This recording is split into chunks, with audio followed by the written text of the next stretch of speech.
Bienvenue à cette troisième séance du cycle de webinaires acteurs-chercheurs sur les nouveaux enjeux de la transition numérique des villes. Donc, nouveaux enjeux, nouveaux 15 ans après l'émergence de la Smart City. Donc, c'est un cycle de webinaires organisé conjointement par le plan urbanisme, construction, architecture et la chaire Ville et numérique de l'école urbaine de Sciences Po. Donc, Antoine Courmont, qui est l'animateur de cette chaire, est indisponible aujourd'hui. Il m'a demandé de l'excuser auprès de vous. Nous avons préféré maintenir cette séance qui avait déjà été déprogrammée pour ne pas étirer trop en longueur ce cycle qui va se durer sur à peu près une année. Donc, ce cycle de webinaires, il prolonge à la fois les explorations de la chaire Ville et numérique de Sciences Po et un travail issu d'une collaboration entre le PUCA et Eulalie Creuset, élève de l'école polytechnique, sur précisément ces nouveaux enjeux de la transition numérique des villes, un inventaire à spectre large qu'elle a réalisé donc pour le PUCA et qui traite aussi bien des enjeux environnementaux que de la précarité numérique, que des formes de régulation. Donc, je vous invite d'ailleurs à prendre connaissance de ce rapport sur le site du PUCA. Il ressemble à ça parce que c'est lui qui fonde le point de départ donc, de notre réflexion. Et la réflexion que nous vous proposons de partager avec nous, elle vise à la fois à prolonger, approfondir certains points soulevés dans ce rapport et qui croisent les questions traitées par la chaire Ville et numérique. Et en même temps, il a pour vocation de préparer une future consultation de recherche que nous aimerions lancer, nous, PUCA, avec quelques autres partenaires, nous l'espérons, en 2023. Alors, nous avons eu une séance inaugurale où étaient invités les associations de collectivités et France Ville Durable pour saisir un peu le moment politique de lancement de ce webinaire, avec notamment la publication d'un manifeste pour les territoires numériques responsables, puis une seconde séance sur les enjeux écologiques des infrastructures numériques face à la promesse d'une optimisation environnementale des services urbains par le numérique, avec notamment Google qui nous a présenté sa vision des choses. Donc, on est bien dans un séminaire acteurs-chercheurs. Et aujourd'hui, nous avons une séance sur la circulation, l'usage et la maîtrise de la donnée, avec un exemple un petit peu particulier qui est celui de l'immobilier. Alors, souvent sur ces questions de données, on entre soit par la mobilité, soit par la question de la privacy, ou alors avec des entrées thématiques urbaines autour de la sécurité et de la sûreté, avec les plateformes de supervision, ou encore sur la conception urbaine et architecturale, avec le BIM, SIM, TIM, etc. Là, aujourd'hui, nous avons voulu avoir cette entrée particulière sur les données immobilières, en mettant à profit des travaux contrastés en apparence, puisque leurs contextes sont assez différents en première lecture, c'est-à-dire avec d'un côté l'exemple sud-africain que va développer Julia Migodzi à partir de sa thèse, donc où on est dans un contexte de collecte sans frein de données privées pour des opérateurs immobiliers dans un monde à la fois très segmenté socio-spatialement et très financiarisé.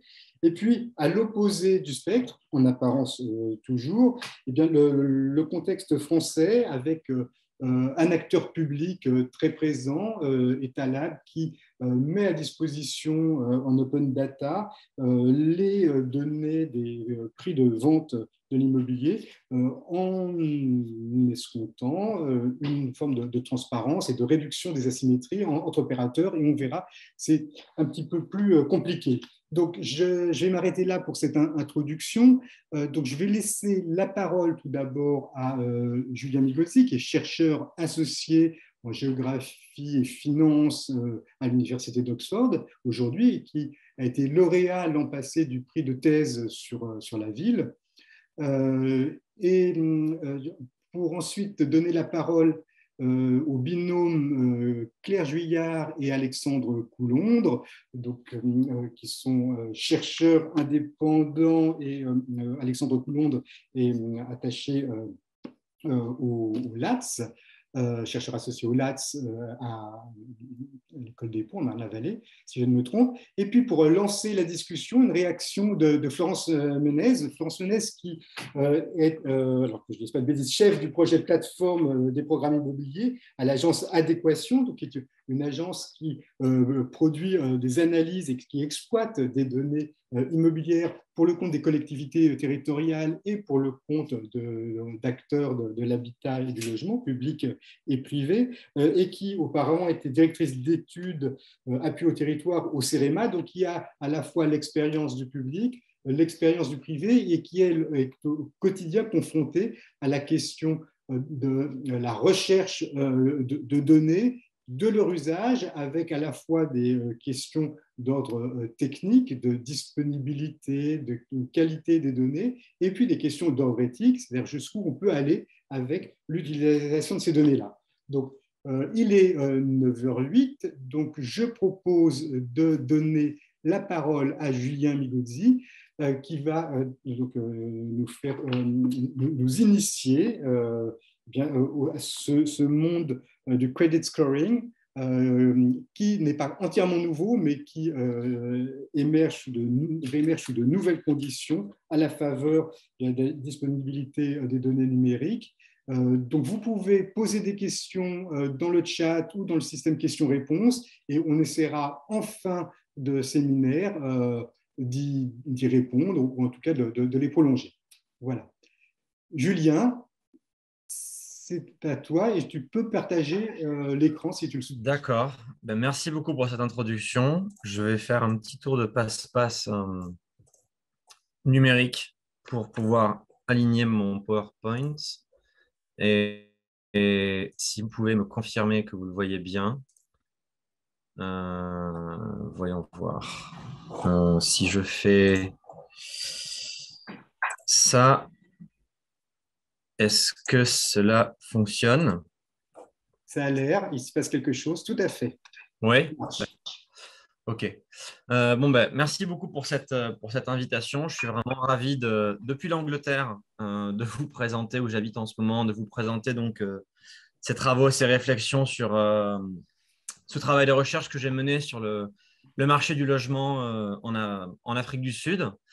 Et en fait, de manière assez intéressante et pour balayer un petit peu quelques a priori, je n'étais pas parti à la base pour étudier le marché, je n'étais pas parti à la base pour étudier la numérisation du marché lors de ce travail de recherche. C'est un processus qui m'a vraiment éclaté au visage pendant mon travail de recherche et qui a fait que j'ai petit à petit fait bifurquer mes questions de recherche face à l'intensité du phénomène que je rencontrais là-bas sur place lors du terrain. Donc, j'essaie de vous expliquer tout ça au fur et à mesure. Et juste, j'aimerais savoir combien de temps j'ai à peu près pour ne pas vous endormir en une présentation d'1 heure et demie. Pardon, j'avais coupé mon micro. On avait parlé d'une vingtaine de minutes. Parfait. Eh ben, c'est ce que j'avais en tête. Alors, partons donc sur une vingtaine de minutes. Donc, le contexte de cette recherche, c'est une thèse donc, que j'ai réalisée à l'Université Grenoble-Alpes que j'ai soutenue en 2020 et qui portait donc sur la financiarisation et la numérisation du marché dans la ville du Cap pour essayer de comprendre comment cette reconfiguration du marché autour de numérique et autour des acteurs financiers renouvelait les processus de ségrégation urbaine et de stratification sociale dans la ville émergente. Je suis contractuellement tenu de présenter qu'à présent, ce travail de recherche se déploie dans un nouveau projet de recherche qui a commencé cette année, qui est à présent soutenu par l'Urban Studies Foundation dans le cadre donc d'une bourse de recherche de 3 ans pour étudier le lien entre plateforme numérique et capitalisme racial en Afrique du Sud. Alors, les résultats de sa recherche m'ont en fait amené à me poser la question numérique. Il y a deux processus, deux phénomènes assez majeurs que j'ai trouvés qui est en train de faire évoluer le marché du logement en Afrique du Sud. Le premier, c'était l'essor du locatif, l'essor du segment locatif, qui était quelque chose de vraiment neuf dans un pays qui, politiquement, institutionnellement, restait quand même extrêmement ancré sur l'idéologie de la propriété privée. Le deuxième processus, que j'attendais moins pour le coup, c'est l'utilisation du numérique, hein, comme vraiment utilisation quotidienne, hégémonique par tous les professionnels du marché. Depuis l'agent immobilier Kidam, donc qui loue et qui vend des maisons dans son quartier de résidence, jusqu'aux fonds d'investissement et aux banques ou aux municipalités, le numérique, la donnée immobilière est partout et segmente chaque étape d'une transaction marchande, qu'il s'agisse de l'achat d'une maison ou de la signature d'un bail locatif. Et donc, autour de ces deux processus, l'essor du locatif et l'utilisation du numérique eh bien, sont apparus en Afrique du Sud durant la dernière décennie des investisseurs institutionnels, c'est-à-dire ce qu'on appelle, on peut appeler en anglais des corporate landlords, donc des investisseurs qui sont des entreprises qui se sont positionnés de manière inédite sur le marché résidentiel. Et ça, pour le coup, c'était un processus relativement inédit. Et l'ensemble de cette reconfiguration du marché, elle est portée par l'utilisation au quotidien, dans la métropole du Cap, des credit scores qui se sont véritablement imposés comme le maillon numérique du marché immobilier. Alors, je vais préciser un petit peu dans ce contexte de recherche où est-ce que je me situe. Mon hypothèse de départ, mon hypothèse actuelle, c'est que les technologies du numérique facilitent d'une part la financiarisation du logement et remodèlent la ségrégation. Alors évidemment, pour développer cet appareillage théorique, je ne suis pas seul et en fait, je ne fais à la limite que recycler des propos de gens qui sont beaucoup plus intelligents que moi, qui ont été écrits sur ces thématiques. Et en particulier, j'emprunte à deux pôles. Le pôle, on va dire, qui s'intéresse de sociologie économique, qui s'intéresse aux dispositifs de marché et aux stratifications du marché.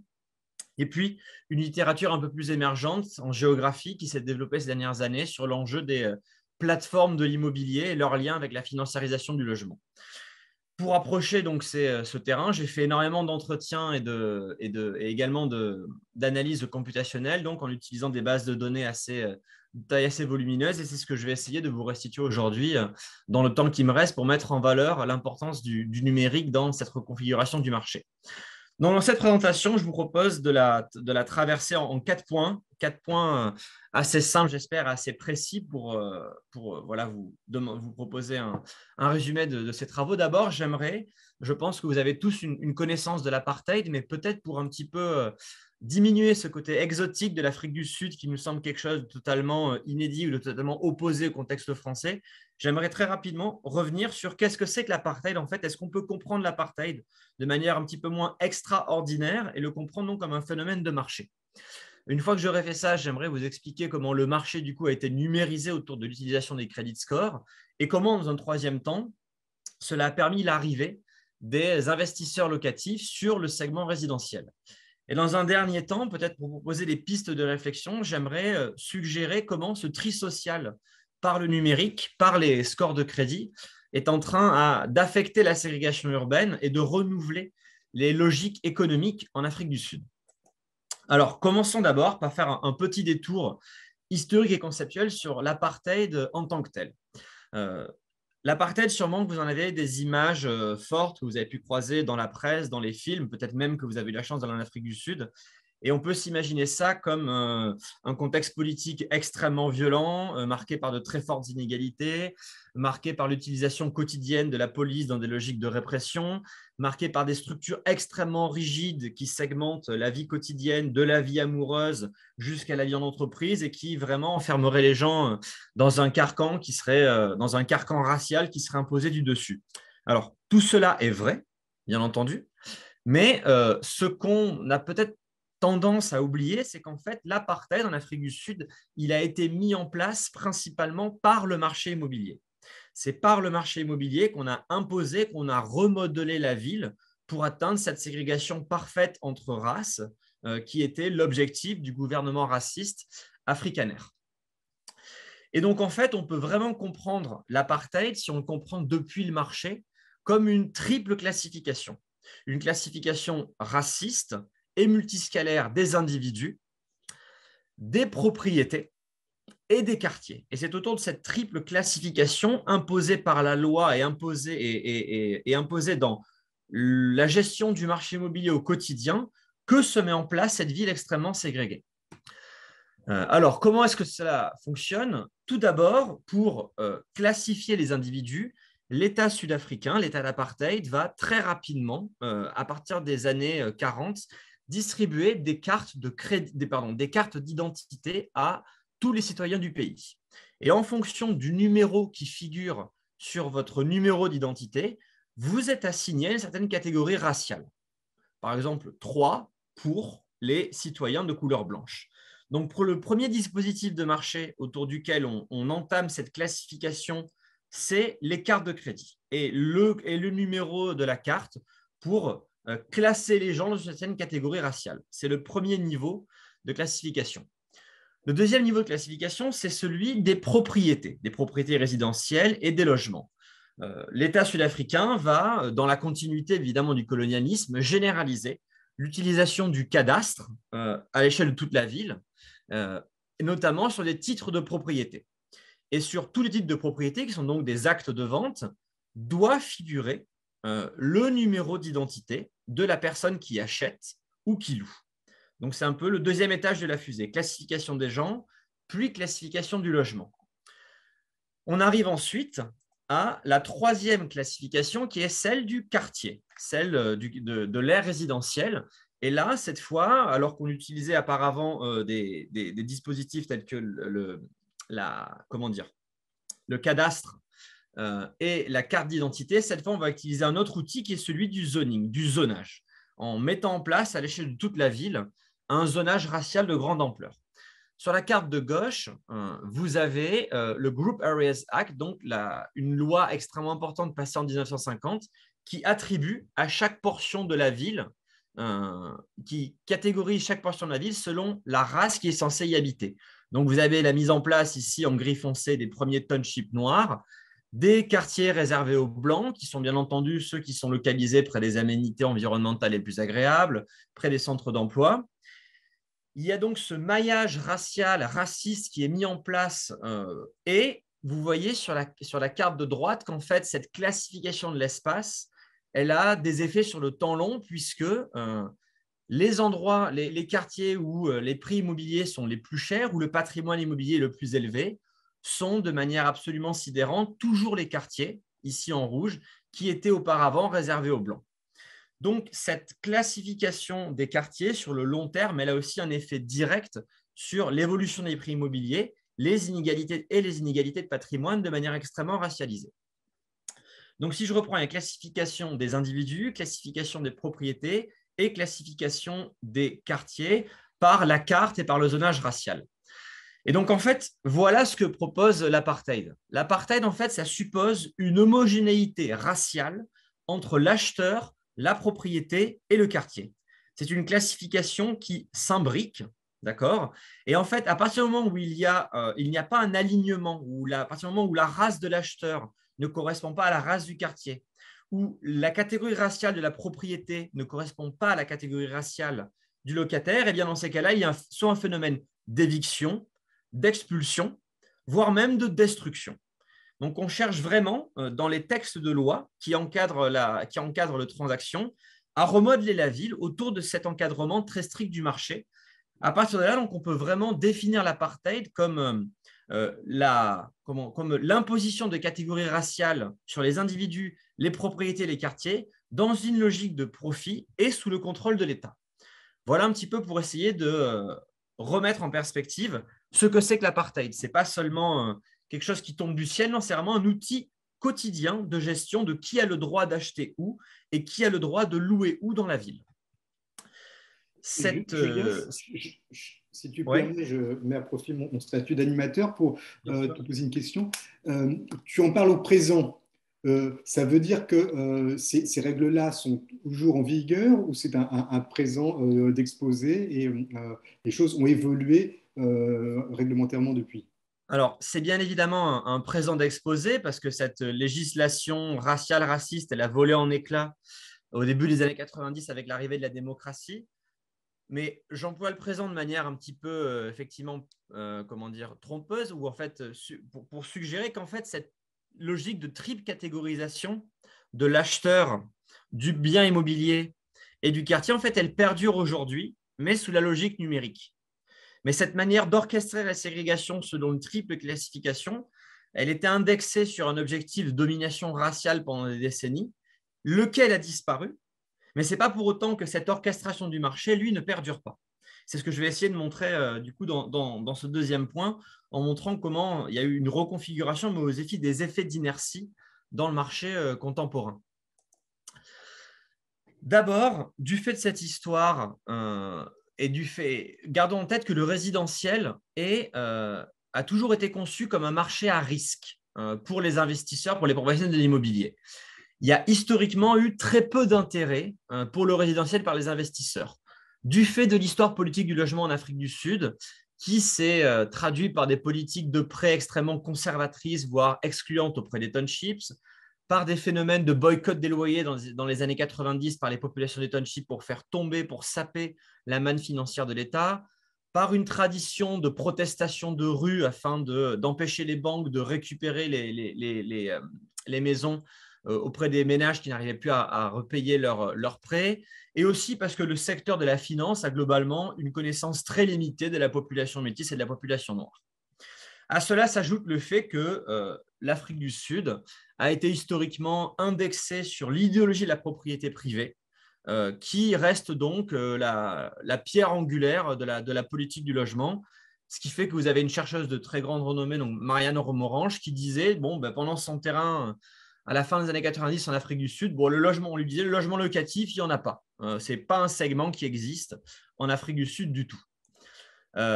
Et là, fast forward total, en 2015, j'arrive dans la métropole du Cap et il y a du numérique et il y a du locatif partout avec l'apparition d'investisseurs institutionnels. Donc, que s'est-il passé entre-temps?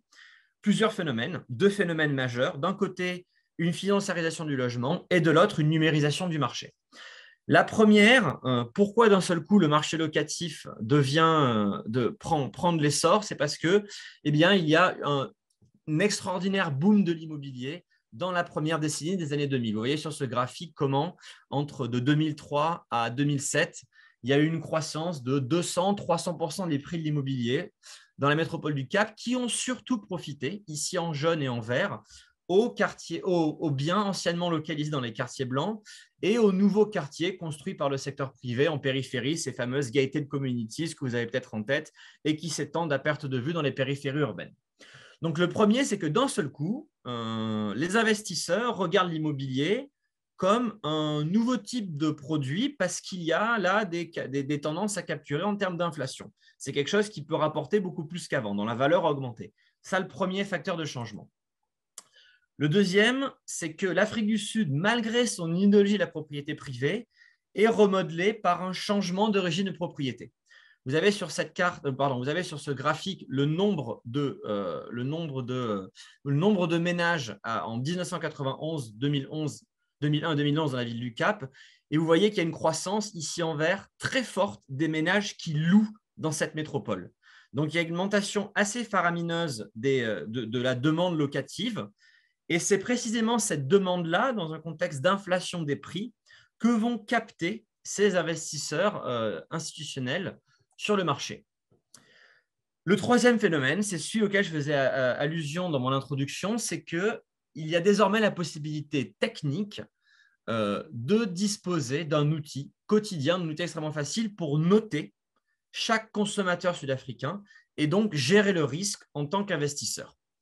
Les bureaux de crédit comme TransUnion ou Experian disposent aujourd'hui de données absolument faramineuses pour noter de manière automatisée sur une échelle de risque tout citoyen sud-africain selon la probabilité de non-paiement qu'il représente. Et je vais brièvement expliquer comment cette architecture numérique s'est mise en place afin de permettre à ces investisseurs institutionnels de gérer le risque en captant l'information par un filet informationnel. J'emprunte l'expression de filet informationnel à 2 sociologues, Marion Fourcade et Kieran Ely, que je vous conseille vivement de lire autour d'un café parce que c'est vraiment génial.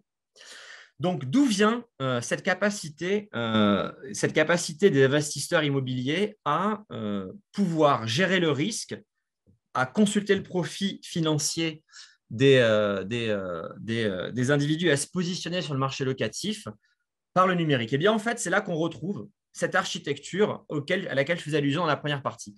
En fait, le numérique en Afrique du Sud, qui se déploie dans les années 2000, il hérite en fait du squelette numérique, du squelette algorithmique qui a été mis en place pendant les décennies d'apartheid. Les investisseurs immobiliers disposent donc de cartes d'identité où les numéros d'identité vont servir d'identifiant pour stocker les données de crédit, les données sur les taxes foncières, sur les impôts, mais aussi sur la police ou les hôpitaux. Il dispose aussi du numéro d'identité, du numéro de logement que vous trouvez sur les actes de vente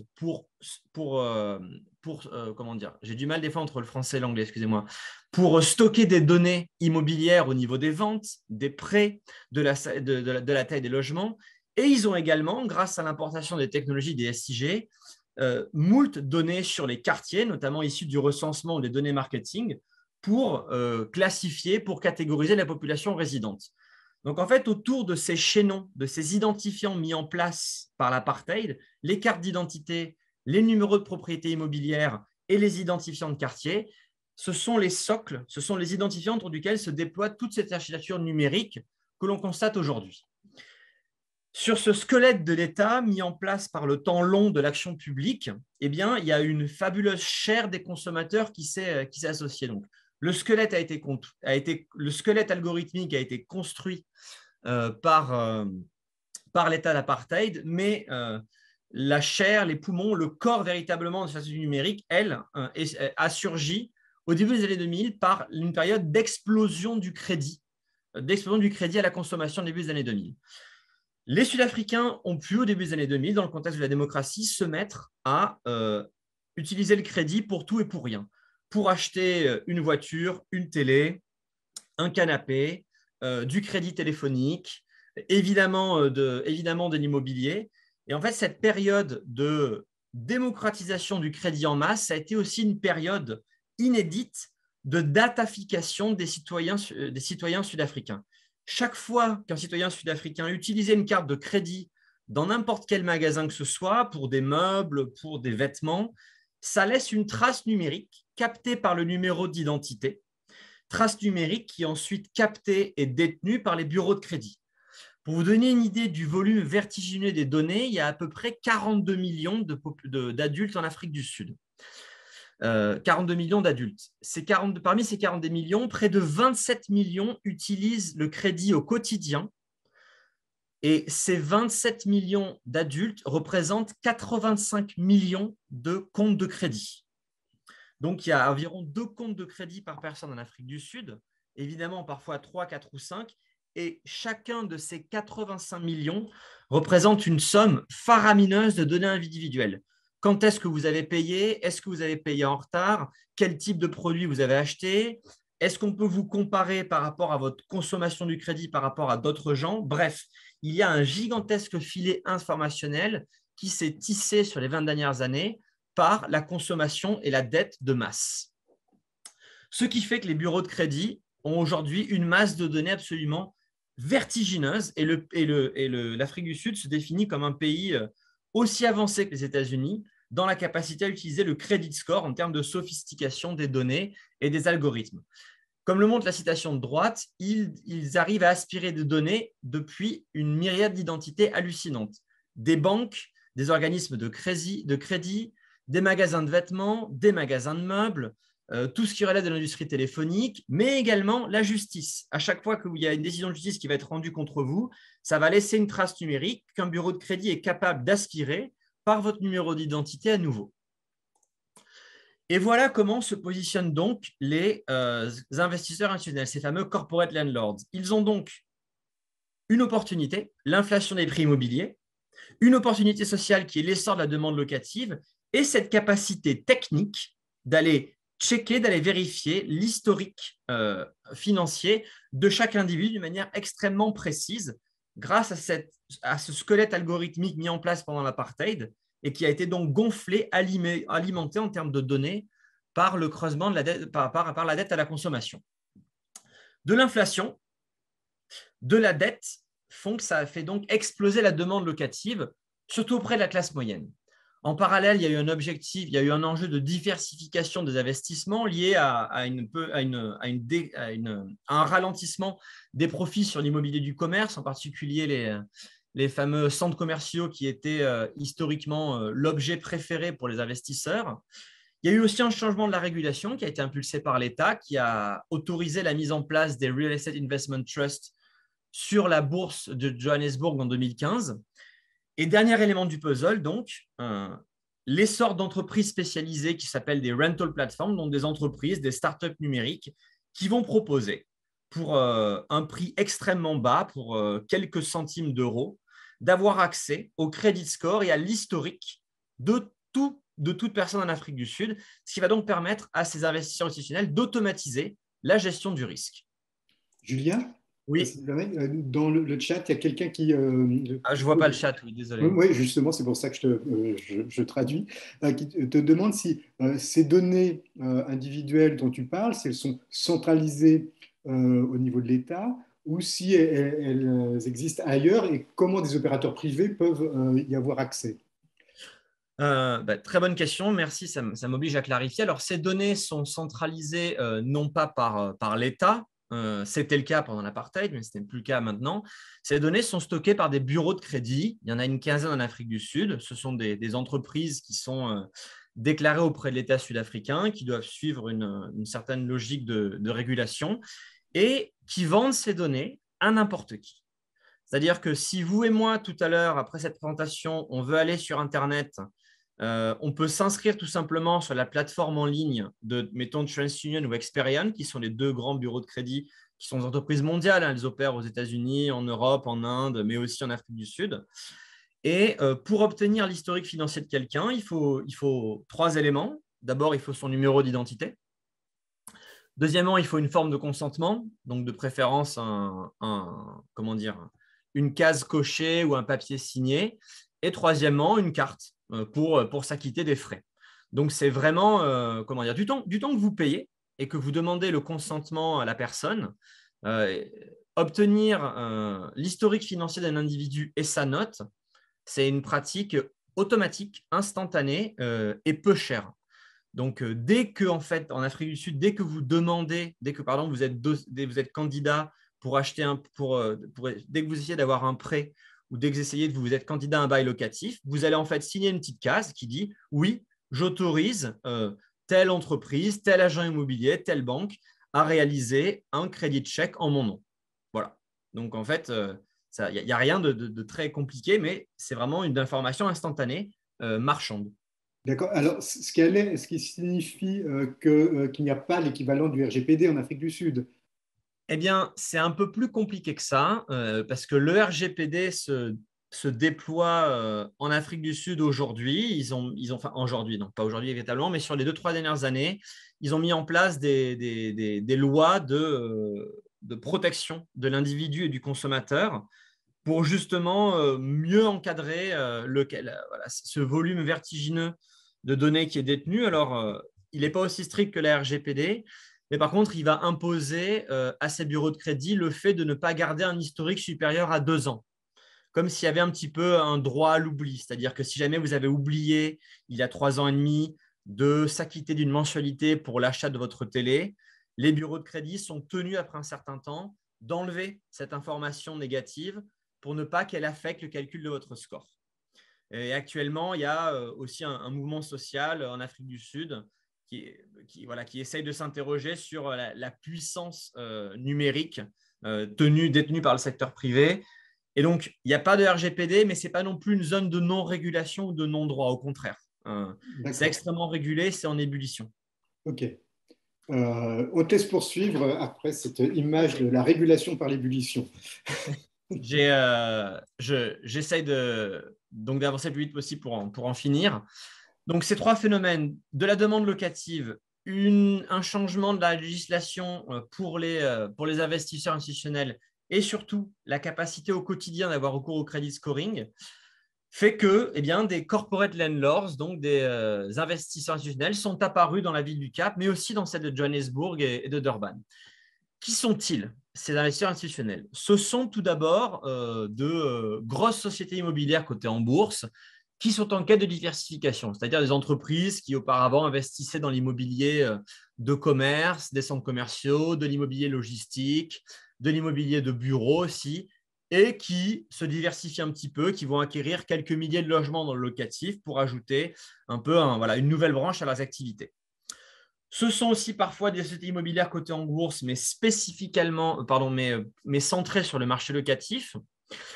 Donc là, ce sont des entreprises qui vont gérer des portfolios de 4 000 à 9 000 logements répartis dans le pays. Mais ce sont aussi tout simplement des private equity funds donc, qui vont se limiter à quelques centaines d'unités locatives dans leur portfolio. À ces investisseurs institutionnels, vous allez retrouver aussi des promoteurs immobiliers qui, en fait, vont construire une partie des logements, mais qui vont construire par exemple, qui vont construire un nouveau lotissement, mais qui vont garder stratégiquement une partie des nouveaux logements pour les mettre sur le marché locatif pendant un certain temps et capitaliser, ainsi s'assurer un petit peu un cash flow quotidien grâce au loyer. Et puis évidemment, n'oubliez pas que nous sommes dans le pays le plus inégalitaire au monde, donc il y a aussi des individus très fortunés qui ont la capacité de se construire un empire immobilier qui peut parfois s'étendre là aussi à plusieurs centaines de logements. Donc bien sûr, c'est par la suite confié à des professionnels immobiliers, mais il y a aussi de riches individus qui surfent sur cette demande locative captée et triée par le numérique. Et comment est-ce qu'on sélectionne un locataire en Afrique du Sud aujourd'hui sur ce marché numérisé? Eh bien, grâce aux chiffres. Le chiffre, le credit score, va être l'outil de décision pour savoir si oui ou non on vous accepte comme locataire dans le portfolio détenu par ces 3 types d'entités. Et donc, une des phrases qui m'a le plus choqué, j'étais assis dans une voiture en train de visiter avec un agent qui se charge de gérer le portefeuille locatif d'un fonds d'investissement privé en Afrique du Sud. Et je lui demande, mais alors, comment est-ce que vous sélectionnez un petit peu les locataires? Elle m'a dit, ce n'est pas compliqué. En fait, on ne prend pas de locataire en dessous de 622. Quel que soit votre parcours de vie, vous venez avec votre salaire, votre dossier, etc. Des pièces qu'on connaît à peu près en France quand on fait nous-mêmes une demande locative. Eux, c'est ça le numéro d'identité. Ils vont regarder sur les plateformes de crédit et si jamais ils jugent que votre profil historique et votre historique financier est trop risqué, en dessous de 622, eh bien, votre demande est tout simplement refusée. Donc, le score ici vraiment devient un outil de gestion quotidien pour décider qui a accès ou non au logement locatif dans ces portefeuilles détenus par des investisseurs institutionnels. Et donc, il y a aujourd'hui une volonté en Afrique du Sud, une volonté marchande, une volonté politique, une volonté aussi technique d'arriver à distinguer le bon du mauvais locataire, le good tenant du bad tenant. C'est vraiment une phrase que j'ai entendue au quotidien lors de mes entretiens. Mais alors, qu'est-ce que c'est un bon locataire? Qu'est-ce que c'est un mauvais locataire? Et donc, finalement, on peut en tirer on peut définir un bon locataire. Qu'est-ce qu'un bon locataire dans ce marché financiarisé, dans ce marché numérisé? D'abord, c'est quelqu'un de visible. Un bon locataire, c'est quelqu'un auprès duquel vous pouvez consulter, grâce au crédit score, au bureau de crédit, l'historique financier. C'est aussi quelqu'un qui a un historique locatif. C'est quelqu'un qui a loué avant et dont vous êtes capable, grâce aux plateformes de l'immobilier, d'aller aussi aspirer, grâce à son numéro d'identité, ses anciennes performances en tant que locataire. Vous voulez savoir s'il a payé à temps dans les 10 prochaines années, si jamais il a déjà été en retard, si jamais il a eu des conflits avec son propriétaire, si jamais il y a eu un problème, par exemple, lors de l'état des lieux sortant. Tout ceci, vous pouvez y accéder grâce au numéro d'identité de la personne qui candidate à un bail locatif. Un bon locataire, c'est quelqu'un de visible, c'est aussi quelqu'un qui a un bon score. Qu'est-ce qu'un bon score? Un bon score, c'est la probabilité de payer dans le futur. Le score ne dit pas que vous êtes une bonne ou une mauvaise personne, ne dit pas que vous allez ne pas être un bon payeur. Elle dit juste qu'il y a une probabilité que dans le futur, vous ne payez pas. Mais ça ne peut absolument pas dire que vous n'allez pas le faire. Donc, en gros, les gens sont jugés à l'instant présent sur leur historique passé, sur une probabilité future qu'ils ne viendront peut-être jamais, mais ce score décide de leur trajectoire résidentielle. Et enfin, qu'est-ce que c'est un bon locataire? Eh bien, c'est un consommateur discipliné. C'est quelqu'un qui utilise sa carte de crédit au quotidien pour se doter d'une trace historique, mais qui évite à tout prix la mauvaise dette. Il faut consommer, oui, être visible aux yeux des algorithmes, mais ne jamais être en retard sur ses paiements. Et donc, dans un pays caractérisé par de faibles salaires, par de la vulnérabilité financière, par des inégalités très fortes héritées du temps long, évidemment, la moindre trace négative sur le compte, le moindre retard de paiement est fortement pénalisé, mais c'est aussi un phénomène extrêmement courant du fait de la pauvreté et des inégalités en Afrique du Sud.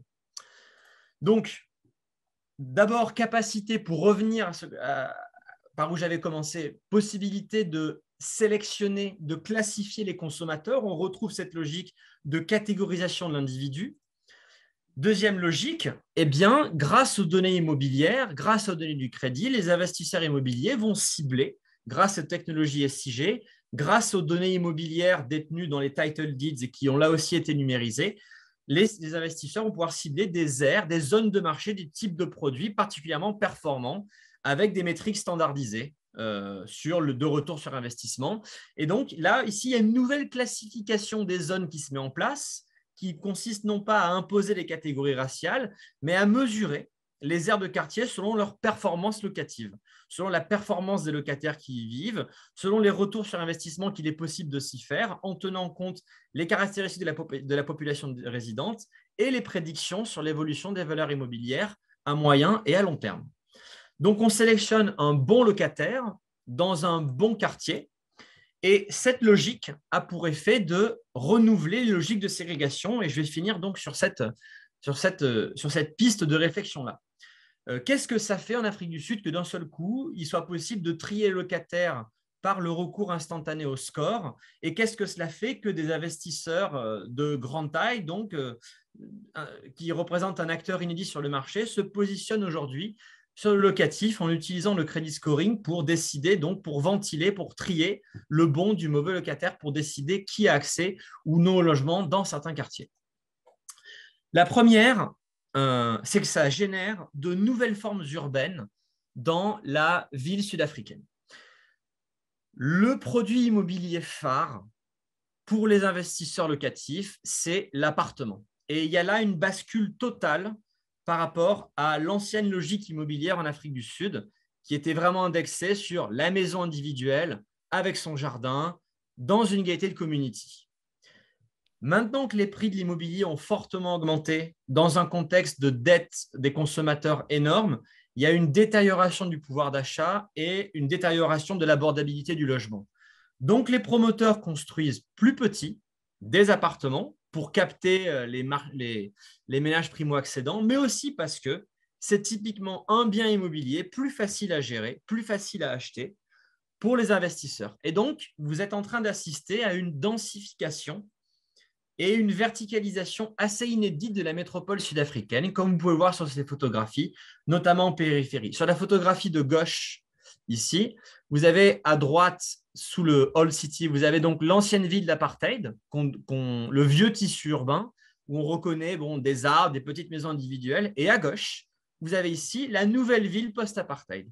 À nouveau, des complexes résidentiels fermés, sauf que dedans, vous retrouvez non plus des maisons, mais des tas d'immeubles, donc des petits complexes résidentiels d'immeubles de 3 à 4 étages qui vont capter cette demande locative et qui vont éveiller l'appétit des investisseurs, notamment parce que les appartements représentent donc la plus forte capitalisation possible en termes d'évolution des valeurs immobilières. Donc, cette reconfiguration du marché autour du numérique participe donc à l'évolution de la ségrégation en ville. Julien, oui. Il faut que tu aboutisses parce que ça a pris un petit peu plus de temps. Mais vas-y. Oui, bien sûr. Et donc, tout ça, ça a pour effet, je vais finir sur 2 idées. Cette reconstruction du marché, elle aboutit donc à une transition où la ségrégation, elle était auparavant imposée par des catégories raciales. Vous aviez donc une ségrégation mise en place par l'État basée sur de la donnée publique où on classait les gens selon leur catégorie raciale, où on classait les quartiers selon leur catégorie raciale, dans des boîtes un petit peu juxtaposées. Et aujourd'hui, cette population sud-africaine, ce marché, il a été reconstitué comme un ensemble cohérent. Mais la ségrégation aujourd'hui ne s'opère pas donc par le geste de l'État, mais bien par des bases de données privées donc, et par le recours à la technologie, où au sein d'une même population, on va sélectionner qui a droit à un prêt, qui a droit à un bail locatif, non pas en fonction de catégorie raciale, mais en fonction de catégorie de marché indexée sur le score. Et tout ça donc m'amène, comme dernière idée, de manière un petit peu provocatrice, c'est-à-dire que ce remodelage de la ségrégation urbaine, c'est aussi un renouvellement sans doute du capitalisme sud-africain. Ces investisseurs institutionnels, ces corporate landlords, eux, ils extraient la rente véritablement ils extraient la rente depuis les groupes de consommateurs, depuis la classe moyenne, rente qui circule ensuite sur la bourse du marché de Johannesburg. En manière parallèle, ces rental platforms, ces bureaux de crédit, eux, ils aspirent, ils collectent des données sur les locataires et sur les consommateurs pour la vendre ensuite à ces corporate landlords qui décident qui, oui ou non, accède un bail locatif. Donc, des données, il y a une logique extractive. Extraire la rente des groupes sociaux ou extraire la donnée, donc par les comportements de consommateurs. Vous le savez sans doute, l'Afrique du Sud, historiquement, elle a été construite par le recours aux logiques extractives, l'industrie minière, l'industrie du diamant. Donc, historiquement, le capitalisme sud-africain, il est né de cette volonté de trouver dans le sol, de forger dans le sol pour trouver des matières précieuses.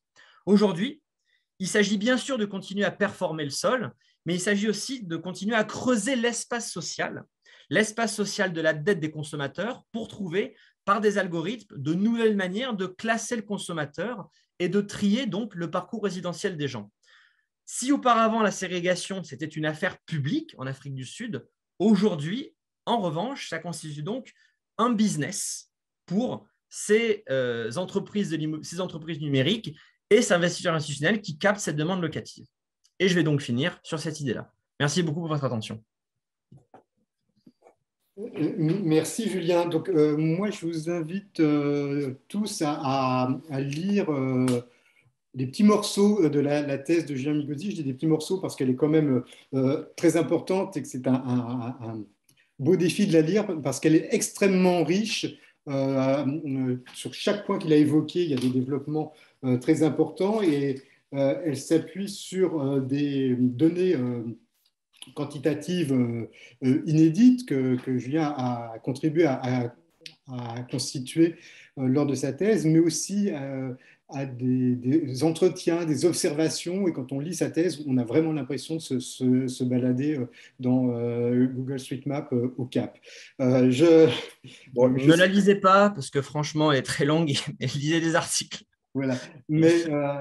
Mais donc, on part d'une situation où on a la production historique de données sur des individus captées par des opérateurs qui reconfigurent le marché et qui reconfigurent le marché, reconfigurent aussi les segmentations socio-spatiales dans la ville du Cap ou plus largement dans les villes sud-africaines.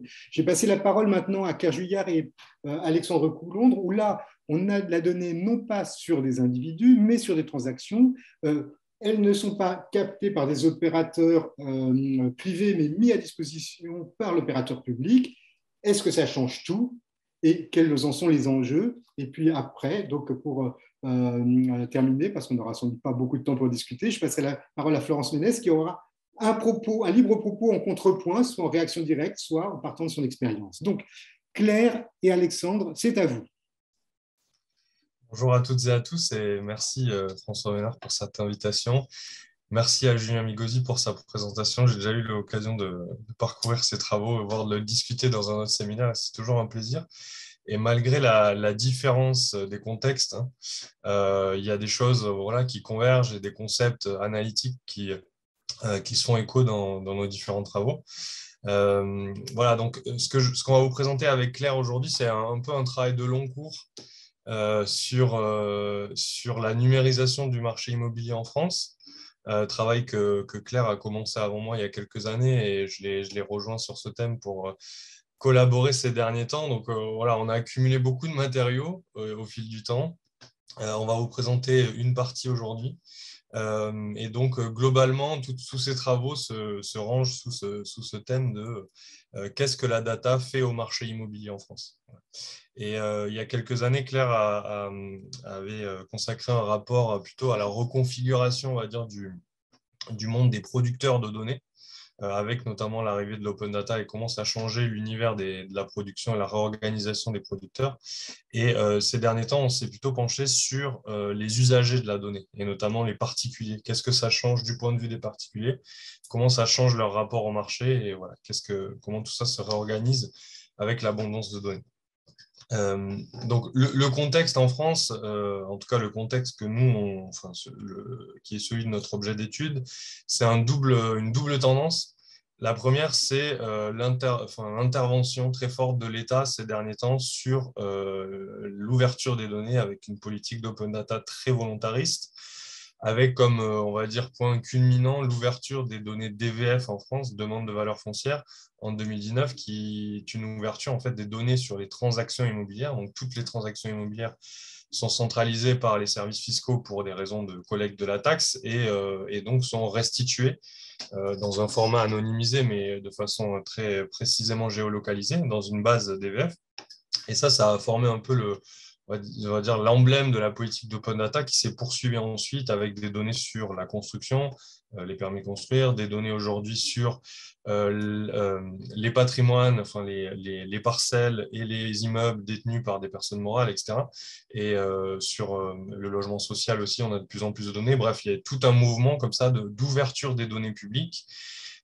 Et en parallèle, ce mouvement d'ouverture publique voit se consolider, alors pas naître, hein, parce que c'est un mouvement qui existait bien avant ces politiques d'open data, mais voilà, il y a un lien très fort avec ces politiques d'open data et la consolidation on va dire, d'un écosystème d'entreprises qui se labellise, qui s'auto-labellise entreprise de la PropTech pour Property Technology, et qui vont beaucoup utiliser ces données, mais pas que, puisqu'ils vont aussi utiliser des données qu'ils ont en propre, qui viennent d'autres canaux qui ne sont pas les canaux étatiques, et qui vont proposer tout un ensemble de services numériques aux particuliers ou aux entreprises basés sur cette utilisation de données. Voilà. Et donc ça, c'est vraiment le double contexte qui nous a amené à nous poser un ensemble de questions avec Claire sur ce que faisait tout ça au marché du logement. Et notamment, je le disais, il y a des interrelations entre ces phénomènes, et notamment la question de la transparence, puisque d'un côté et de l'autre, il y a cette idée de transparence. Lorsque l'État ouvre des données, c'est pour améliorer la transparence des marchés. Et lorsque les entreprises de la PropTech proposent des services, la façon dont ils les mettent en mots, ces services, c'est pour améliorer la transparence. Et donc, une des questions qu'on s'est posées avec Claire, c'est justement cette question-là. Est-ce que l'arrivée de toute cette masse de données améliore dans les faits de la transparence? Et donc, ça nous implique, d'un point de vue analytique, à la fois de voir ce qui est produit à partir de ces données, donc quelle est l'offre de services, et aussi comment les usagers réceptionnent, accueillent ces services, et quelles sont les pratiques qu'ils mettent en place à partir de ça, et est-ce que ces pratiques vont vers plus de transparence. Voilà, donc c'est une enquête qui est multiple, hein. Comme je disais, c'est un peu une enquête au long cours. On a à la fois fait un tour d'horizon de la PropTech avec voilà, un recensement de l'ensemble des sites, des applications, des outils qui étaient proposés par tous ces acteurs-là, des enquêtes exploratoires plus qualitatives par entretien auprès de nouveaux d'acteurs historiques, on va dire, comme les agents immobiliers, qui eux aussi utilisent ce genre de technologie, et aussi les usagers. Et puis, on a appuyé aussi, surtout l'année dernière, grâce à un projet de recherche qui était notamment financé par le PUCA, on a pu réaliser une grande étude à base de questionnaires auprès des ménages vendeurs de logements pour comprendre un peu l'univers de leurs pratiques et notamment de leurs pratiques numériques. Donc, c'est essentiellement des résultats issus de cette enquête que nous allons vous présenter aujourd'hui. Je laisse la parole à Claire pour vous présenter un peu un panorama de cette PropTech et de ces acteurs qui proposent des services à partir des données. Oui, bonjour à tous. Merci à tous pour l'intérêt que vous portez à nos travaux et puis la curiosité que vous avez pour les auditeurs sur ces travaux-là. Alors, pour commencer, on va camper le décor. Et en l'occurrence, on va vous parler du paysage informationnel tout entier dans lequel les vendeurs de logements, qui donc ont constitué de manière assez particulière l'objet de cette dernière étude qu'a introduite Alexandre, évoluent au moment de fixer le prix de leur propre logement. Et on va vous parler de la place que tient dans ce paysage tout entier ce qu'on a appelé les données de prix à proprement parler. Alors, je pense qu'on peut passer à la slide suivante. Le paysage informationnel sur les prix des logements, il est très vaste, il est très divers. Il est composé d'informations de type différentes qui sont accessibles via des canaux également différents et qui sont disponibles sur des supports qui s'avèrent être de plus en plus nombreux. Alors, qu'est-ce qu'on peut en dire? D'abord, il faut se pencher sur les types d'infos sur les prix des logements auxquels les vendeurs ont potentiellement accès. Et cela à titre gratuit, en tout cas, c'est sur ces informations délivrées gratuitement qu'on s'est penché dans le cadre de l'enquête. Ces infos, elles sont représentées en bas sur la slide, enfin dans le graphique. On en a repéré de 4 types. Il y a les estimations, qu'elles soient réalisées encore bien souvent à la main par des professionnels de l'immobilier à partir de leur expérience et de leur connaissance du terrain, ou qu'elles soient le résultat d'outils automatiques utilisés alors éventuellement par des professionnels eux-mêmes ou par les vendeurs eux-mêmes et sur Internet, sur les sites et les applications mobiles développées par ces acteurs de la PropTech.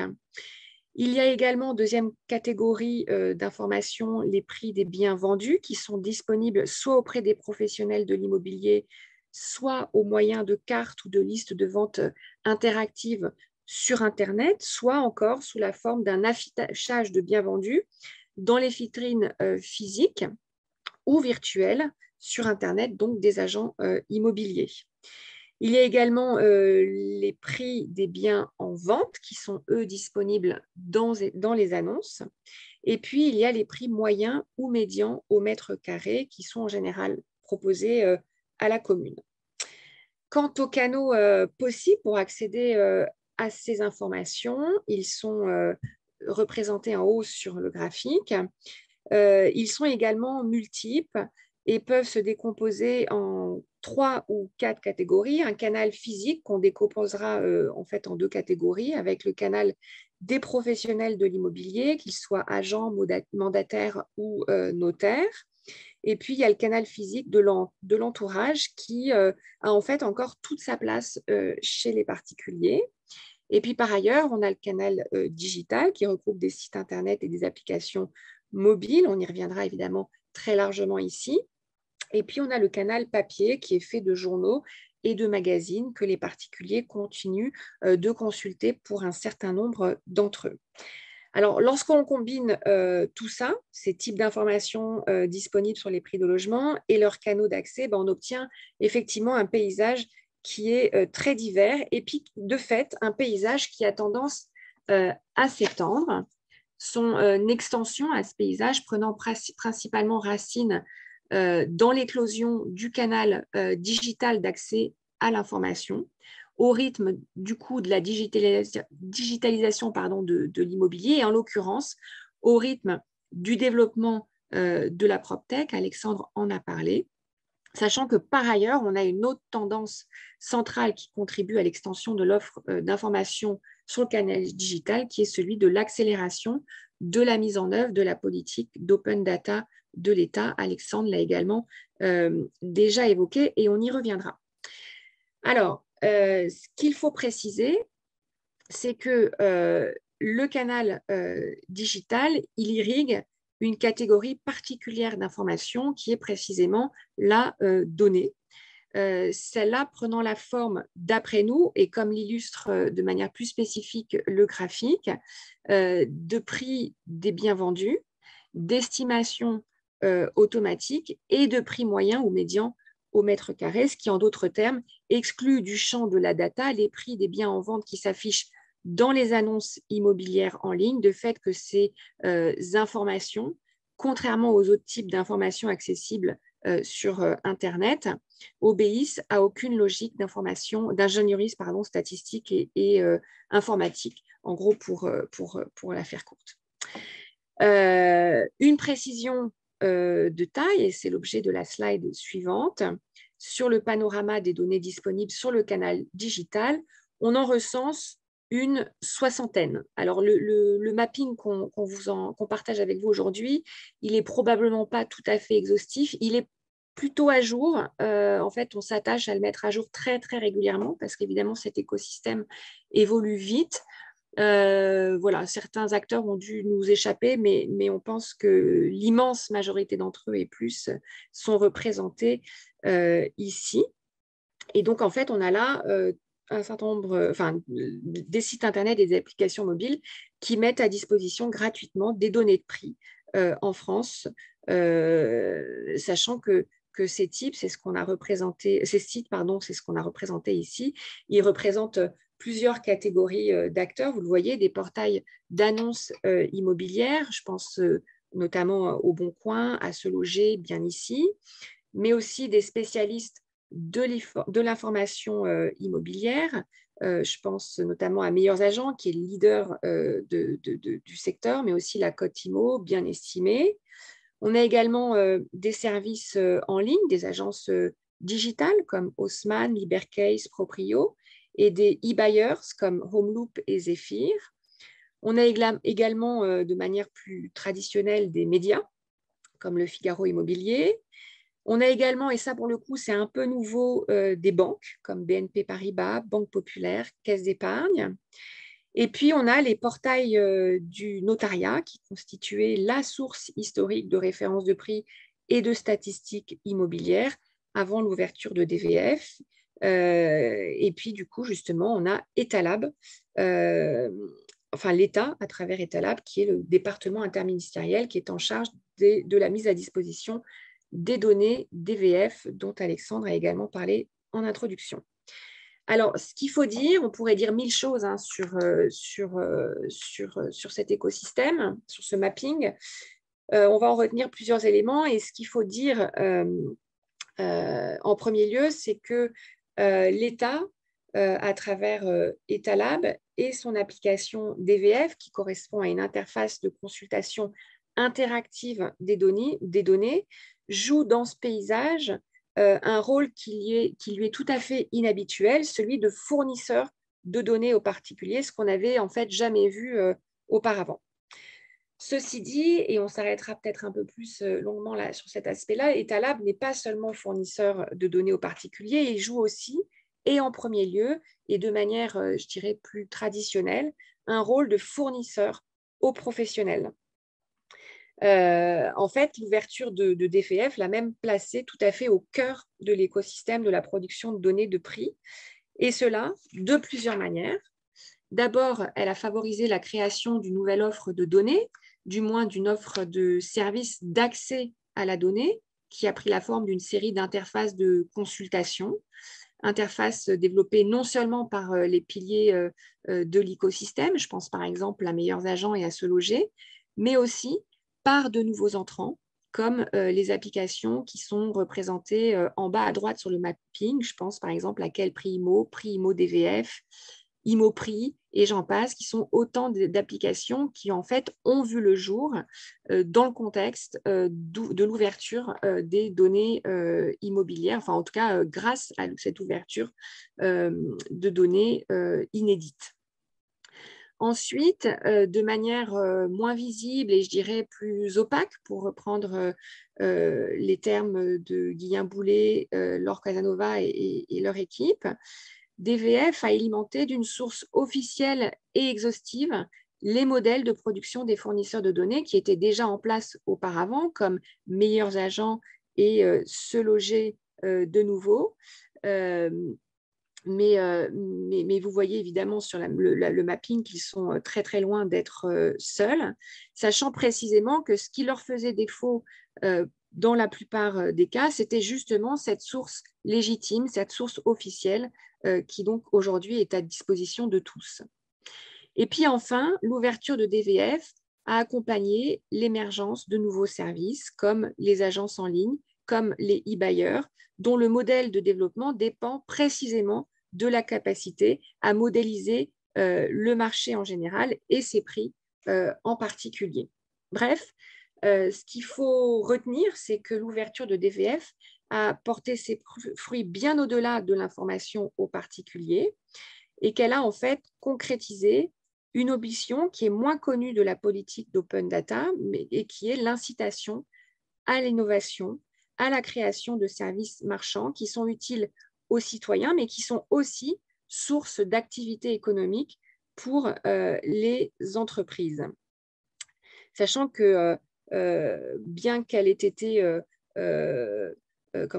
amorcée dans les années 2000 de manière relativement récente et de manière consécutive en fait à l'émergence de cet écosystème de la donnée immobilière, eh bien évidemment, je le répète, elle a été déterminante dans la consolidation et dans l'extension de cet écosystème, puisqu'en ouvrant des données massives et exhaustives, elle a fourni finalement une solution technique à la fois aux entreprises qui avaient déjà des données, mais des données partielles et non officielles, et puis on l'a vu aux entreprises qui, ayant peu ou pas de données auparavant, ont pu se constituer en nouveaux entrants dans cet écosystème.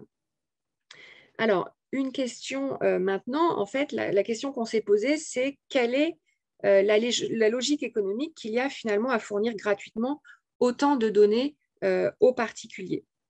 En fait, pour la plupart, les fournisseurs de données de prix sur la toile, ils font partie de la même famille qui est celle de l'économie numérique.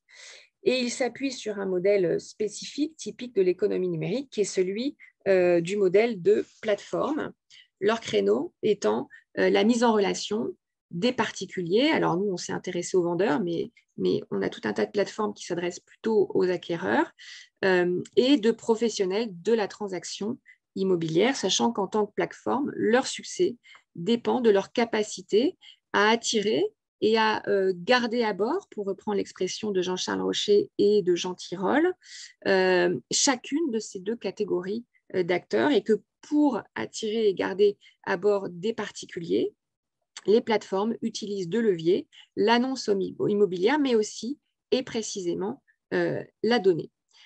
Alors, d'abord, un chiffre pour illustrer la capacité des plateformes à attirer à elles aujourd'hui. Les sites et applications d'immobilier enregistrent une vingtaine de millions de visiteurs uniques par mois. Et puis un constat, le trafic que les sites et applications d'immobilier absorbent est d'abord un trafic de consultation d'annonces, ce qui illustre très clairement le site Le Bon Coin et son double record, son record d'audience avec ses 12 millions de visiteurs uniques par mois, contre moitié moins pour Se Loger qui est pourtant second au classement, et puis son record de publication avec son bon million d'annonces sur ses pages immobilières, sachant que le modèle économique du site Le Bon Coin repose justement sur le flux de consultation d'annonces qu'il génère, puisque la visibilité que les agences immobilières et que les particuliers vendeurs en retirent à un prix, et qu'elle constitue même finalement la principale composante de l'abonnement qu'ils paient pour publier leur offre de biens à vendre sur la plateforme. En fait, il se trouve qu'aujourd'hui, l'ensemble des fournisseurs de données immobilières fondent leur activité sur ce modèle de création de valeur par la consultation d'annonces. Mais il se trouve aussi que tous reposent également sur un autre levier qui est la consultation de données, donc on y revient donc. En matière de consultation de données, c'est Meilleurs Agents, qui est le premier site dédié à l'information immobilière et leader de l'estimation en ligne, qui a montré la voie. En fait, ce que fait Meilleurs Agents, c'est qu'elle offre gratuitement aux internautes tous les types de données disponibles sur les prix des logements, c'est-à-dire à la fois des informations sur les prix vendus, des prix moyens et des estimations automatiques, sachant que parmi ces données, l'estimation tient une place à part puisqu'elle est fournie à l'internaute à condition qu'il accepte de renseigner un formulaire qui le décrit et qui apprécie la maturité et la teneur de son projet immobilier, ce qui permet à Meilleurs Agents de tirer de l'information qu'il offre aux particuliers des informations sur les particuliers eux-mêmes et en l'occurrence d'en tirer un flux de données, je cite Julien, qui alimente des listes de prospects qualifiés que Meilleurs Agents monnaient auprès de ces agences immobilières partenaires. L'établissement de ces listes répondant à un enjeu absolument central dans l'activité d'une agence, à savoir la signature de nouveaux mandats, et que cet enjeu, plutôt que finalement de les mettre en concurrence, eh bien, il aligne les plateformes et leurs entreprises clientes autour de l'intérêt commun de capter des internautes qui l'alimentent, en d'autres termes, la complémentarité de leur position autour d'un nouveau marché, qui est le marché de la donnée, marché sur lequel la concurrence se joue à la capacité à délivrer des données qui attirent des internautes. Et je repasse la main à Alexandre. Sachant qu'on en est à la slide 7 sur 27 et que voilà, il faut qu'on ait un petit peu de temps. On va aller très vite sur la suite. Et puis, on vous mettra dans le chat le lien vers les différentes publications pour ceux qui veulent creuser. Mais voilà. Alors, nous ce qui nous a intéressé là-dedans, c'est qu'on l'a vu, là, en fait, le rôle de l'État, c'était pas, c'est pas un rôle de première ligne, mais néanmoins, l'État reste central parce qu'en mettant à disposition cette donnée et cet ensemble de données, il ne va pas à proprement dit construire un marché, puisque ce marché existait déjà, mais il va en tout cas participer à le consolider et à le développer. Et donc, tout ça nous fait avoir aussi une réflexion sur les modalités aujourd'hui de l'action publique, quel est l'intérêt de l'État à mettre à disposition de telles données et à surtout compter sur le relais des entreprises pour créer des services aux particuliers, parce que Claire évoquait tout à l'heure le fait qu'Etalab produit des informations directement accessibles au public, mais elles sont vraiment très rudimentaires. L'État aurait pu aller plus loin dans la mise en place d'un véritable site avec des outils d'estimation, etc., comme le font les acteurs privés, mais il n'est pas allé jusque-là, se contentant plutôt de mettre à disposition une information brute. Donc, qu'est-ce que ça révèle? Tout ça aussi des formes d'action publique aujourd'hui. Ça, c'est un sujet qu'on a essayé de développer un petit peu dans un working paper qui va apparaître ces prochains jours à la chaire numérique, Vie et numérique de Sciences Po. Pour nous, ça renvoie à une forme d'action publique assez particulière de gouvernement par le marché. Alors ça, c'est un terme qui avait été notamment consacré par un numéro de la Revue française de sociologie en 2017, qui faisait un petit peu la conceptualisation de cette nouvelle forme d'action publique, qui ne consiste pas à gouverner le marché de l'extérieur, c'est-à-dire en le contraignant, en lui mettant des limites, mais au contraire, en passant par des mécanismes marchands, en passant par des dispositifs marchands pour essayer d'atteindre des objectifs politiques. C'est-à-dire essayer de profiler les dispositifs marchands pour qu'ils atteignent un projet politique. Et là, en l'occurrence, le projet politique qui était porté par l'État au moment de l'ouverture, c'était le projet de transparence. Les marchés du logement sont trop opaques et donc on veut aller vers plus de transparence en mettant à disposition de l'information. Et si cette information est reprise par des entreprises qui vont créer des services autour de la donnée de prix, alors on va atteindre cette transparence des marchés et in fine, avec la transparence des marchés, on va calmer, on va dire, la dynamique inflationniste des prix, puisque dans cette logique et dans ce raisonnement qui est largement centré et basé sur une vision un peu néoclassique des marchés, s'il y a de la transparence, alors il n'y aura plus d'effet d'opportunisme et on va avoir une dynamique des prix qui sera une dynamique des prix juste au sens économique du terme, c'est-à-dire une rencontre entre l'offre et la demande bien informée. Voilà, donc c'est tout on va dire, ce raisonnement économique qu'il y a derrière la politique d'open data et qui traduit de ces nouvelles formes d'action publique. Alors, je ne vais pas développer parce qu'on n'a pas trop le temps, mais tout simplement, nous, ensuite, on a essayé de voir ce que ça produisait. Est-ce que, dans les faits, quels étaient les effets d'une telle politique publique qui passait par l'action des entreprises et du développement de services par les entreprises pour atteindre un objectif de politique publique qui était l'objectif de transparence. Et donc, c'est là où toute notre enquête de terrain auprès des ménages a pu permettre d'apporter des réponses, de savoir si ces nouveaux services apportaient plus de transparence aux yeux des usagers. Alors là, je vais passer vite parce que sinon, on n'aura pas le temps, mais encore une fois, on vous mettra le lien du rapport dans le chat avec tous les résultats qui sont détaillés. Mais simplement pour dire que déjà, cette donnée de prix, alors on a posé une définition de ce qu'était la donnée plus haut, en fait, qui est vraiment une définition qui partait de notre objet de recherche, qui était les usagers de la donnée, c'est-à-dire les particuliers. Si on a posé cette définition, c'est pour recoller un peu à l'expérience des particuliers qui ne vont pas aller chercher la donnée brute et la traiter dans des logiciels de data mining, mais qui vont aller sur des plateformes. Donc, pour nous, la définition de la donnée, c'est en fait des indicateurs qui sont mis à disposition à travers des interfaces numériques. Donc, quand on a posé cette définition et qu'on évalue, on mesure les usages de cette donnée par les particuliers, en fait, on s'aperçoit que 38% des vendeurs de logements en France recours à ce type d'informations sur les prix. C'est-à-dire que 40% des vendeurs, en gros, utilisent de la donnée. Et alors ensuite, on a vraiment différentes nuances et intensité d'utilisation, on va dire, avec ceux qui utilisent très peu de données et ceux qui utilisent beaucoup de données. Et ensuite, le nombre de supports consultés aussi, puisque certains vont consulter un site, par exemple, on va aller sur Meilleur Agent, utiliser l'algorithme d'estimation automatique des prix, voilà, et d'autres vont faire tous les sites et aller voir les informations sur les prix dans différents sites, une dizaine, une quinzaine parfois, et essayer de se faire une idée de la valeur de leur logement avec cette, on va dire, galaxie de prix qu'on leur fournit. Alors déjà, on s'aperçoit qu'il y a un usage inégal de la donnée. Alors si la donnée produit de la transparence, en tout cas à l'aune des pratiques telles qu'elles existent aujourd'hui, cette donnée pénètre, on va dire, les pratiques des vendeurs, mais n'est pas hégémonique. Il y a la donnée qui est encore associée à d'autres formes d'information, notamment l'information en provenant des agents immobiliers, on le verra. Et surtout, ce qui est intéressant, c'est de croiser cette utilisation de la donnée avec des profils sociodémographiques. Et en fait, on s'aperçoit que l'utilisation de la donnée est principalement portée par des catégories sociales supérieures, et notamment plutôt diplômées et plutôt positionnées dans les centres urbains. Voilà, ce qui montre que l'usage de la donnée est sociologiquement et géographiquement situé.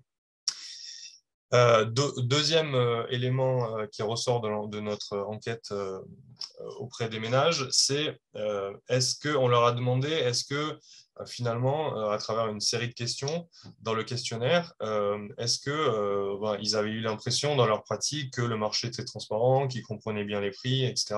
Tout un ensemble de questions qu'on a croisées avec les questions sur l'utilisation de la donnée. Et en fait, on s'aperçoit qu'effectivement, lorsqu'on consomme plus de données, on a plutôt tendance à considérer que le marché était transparent. Mais avec un effet plafond, c'est-à-dire qu'à partir du moment où on consomme trop de données, on a plutôt au contraire une sensation de flou autour des prix. Et ça, on l'a développé dans le rapport on a essayé de lui donner une piste d'interprétation. C'est que tout cet écosystème qu'on a montré plus haut avec ces soixantaines de sites et applications qui proposent de l'info, on a fait un travail systématique d'études de cas où on prenait un bien type dans une ville et on le faisait estimer par tous les sites. Et on allait regarder tous les indicateurs que pouvaient produire ces sites ou ces applications sur un même bien qui était un bien de référence. Et dans le rapport, on a produit on va dire des graphes de dispersion des résultats que nous donnaient les différentes plateformes. Et donc, on peut avoir pour un même bien, qui n'est pas un bien très exotique, hein, c'était un appartement ancien de 60 mètres carrés dans un centre urbain d'une métropole, on peut avoir des prix selon les plateformes qui vont presque du simple au double, de 1 à 1,8. Et donc, en fait, on s'aperçoit que toute cette ingénierie autour d'une donnée qui est souvent la même donnée, pas que parce que selon les plateformes, ils utilisent la donnée publique, mais ils utilisent aussi des données privées, et un ensemble on va dire d'algorithmes, d'ingénierie économique qui vont se mettre en place sur ces données peuvent aboutir à des résultats qui sont quand même relativement différents, ce qui peut expliquer aussi le sentiment de flou chez ceux qui consomment beaucoup de données, et notamment sur beaucoup de sites et d'applications différentes. Donc, du point de vue de l'usager, on va dire, cet objectif de transparence passant par le développement de services numériques qui sont des services numériques pluriels, proposés par une multitude d'acteurs, peut aussi aboutir sur des formes d'incompréhension des prix et des formes de flou, au contraire de la transparence. Dernière chose, pour aller un petit peu plus loin dans le raisonnement qui était le raisonnement au départ, on va dire à la racine de la justification politique de l'ouverture, qui était de dire si on a de la transparence, on va avoir un effet vertigineux sur les prix. Et là encore, on s'est demandé à travers le questionnaire, est-ce que ceux qui utilisaient beaucoup de données avaient tendance à plutôt mettre comment ils fixaient leur prix à partir de ça. Donc on avait un ensemble de questions dans le questionnaire où on leur demandait s'ils avaient essayé de jouer plutôt la fourchette médiane, plutôt la fourchette haute, etc., etc. Et donc, en fait, on s'aperçoit que ceux qui ont l'habitude d'utiliser beaucoup de données pour fixer le prix de leur logement et qui s'appuient sur beaucoup de données vont avoir tendance, plus que les autres, à positionner leur prix dans les fourchettes hautes et plutôt à tirer parti de la donnée pour, on va dire, être plus performant sur le marché. Plutôt que utiliser la donnée dans le sens de se fixer sur un prix moyen ou sur un prix médian, par exemple. Et donc, dans le rapport, on propose une analyse factorielle qui nous permet d'avoir un peu un panorama de ces pratiques. Et en fait, on s'aperçoit que l'utilisation des données est très liée au sentiment finalement de satisfaction par rapport à la vente. Alors, à la fin du questionnaire, on leur demandait finalement la vente, est-ce que le prix auquel vous avez vendu votre bien était source pour vous de satisfaction plus ou moins forte. Donc, il y a plutôt une forte satisfaction. En fait, ceux qui utilisent la donnée cumulent un peu tous les indicateurs de performance économique. Être satisfait de leur vente, avoir vendu vite, avoir eu un prix finalement proche de ce qu'ils attendaient, etc. Et donc, tout ça nous permet aussi de renforcer l'argument précédent, qui est de dire que l'utilisation des données est bien une réalité chez les particuliers, mais que l'usage de la donnée n'a pas forcément, on va dire, les conséquences escomptées par le discours au départ, qui était un discours largement centré sur une théorie très particulière des marchés, qui est une théorie néoclassique, de dire données égale transparence égale comportement vertueux sur les marchés. Voilà. Encore une fois, je passe vite pour que Florence Ménez ait le temps de parler, mais tout ça est dans le rapport et développé dans le rapport. Si ça vous intéresse, vous pourrez le creuser. On enverra de toute façon les liens et les documents qu'on a évoqués à toutes les personnes qui se sont inscrites. Voilà. Alors, on avait une dernière partie, mais qui peut se résumer à une phrase. Donc, c'est aussi l'idée que toute cette utilisation de la donnée n'évince pas les acteurs historiques et notamment les agents immobiliers qui restent aujourd'hui vraiment importants et notamment dans la complémentarité que les plateformes ont su trouver avec les agents immobiliers qui sont en fait le modèle économique des plateformes sert aussi le modèle économique des acteurs historiques. Donc, c'est ce qu'on voulait développer dans la dernière partie et avec des constats chiffrés, mais je pense qu'on va passer pour qu'on puisse avoir une discussion. Ok, merci pour cet effort de conserver un petit peu de temps pour Florence Menez. Donc, Florence, c'est à toi. Donc, on a vu deux contextes très différents d'usage de la donnée.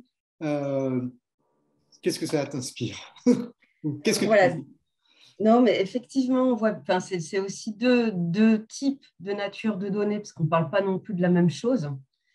Et on n'est pas non plus dans le même contexte, même contexte juridique, et également le même contexte en termes de marché immobilier et de structuration, en tout cas, de l'offre immobilière.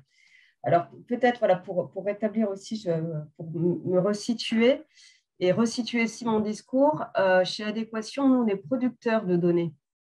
Voilà, on n'est pas uniquement utilisateur et exploitant de données, on est effectivement producteur et fournisseur de données, donc une donnée qui est particulière, puisque Adéquation va avoir 30 ans, et sur certains territoires, ça fait 30 ans qu'on suit la commercialisation du logement neuf, produit par la promotion immobilière, logement par logement.